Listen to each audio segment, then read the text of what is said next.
मेरो यो 2 नम्बर क्षेत्रमाथि चुनाव प्रचारको जिम्मा तपाईँहरूलाई जिम्मा लगाउनु चाहन्छु मैले धेरैभन्दा धेरै तपाईँहरू गइदिनु पर्नेछ कोही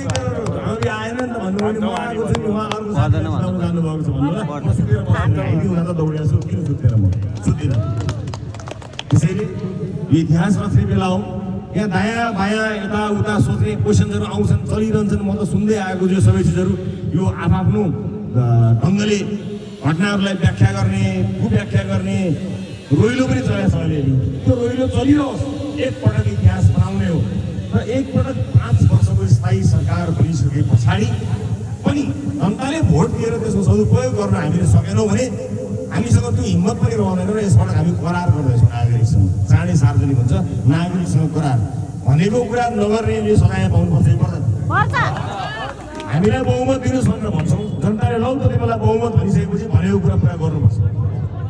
त्यसका लागि यसपटक हामी करार गर्न लागेका छौँ घोषणापत्र धेरै सुनियो बाजा धेरै सुनियो भाषण धेरै सुनियो हामी नागरिकसँग करार गर्दैछौँ यो गर्न सक्छौँ यो गर्न सक्दैनौँ नसक्ने कुरा सक्दिनँ भन्नु पर्यो सक्ने कुरा सक्छु भन्नु पर्यो सक्छु भने चाहिँ गर्नु पर्यो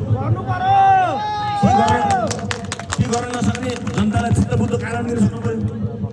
त्यसैले यो कुराहरूमा ध्यान दिएर हामी यसपटक आउँदैछौँ आज यो सानो जमघट यो पार्टीको सम्पर्क कार्यालय उद्घाटनको समारोहमा यहाँलाई यति नै भने फेरि पनि यहाँहरूसँग भेटघाट त भइ नै रहन्छ म अन्त जानु भनेको चितवन आउँदै नआउने चाहिँ होइन यसपटक अन्य धेरै ठाउँमा त्यसैभरिको एउटा माहौल भएको हुनाले ती साथीभाइहरूलाई पनि सँगाउनु पर्नेछ कयौँ नयाँ साथीहरू हुनुहुन्छ उहाँहरूलाई अलिकति होस्टेलमा हैँसी मद्दत गर्न सकियो भने ती साथीहरूलाई ल्याउन पाइन्छ भनेर अलिकति देशका दूरदराजदेखि लिएर विभिन्न ठाउँमा पुग्ने तालिका हाम्रो रहेको छ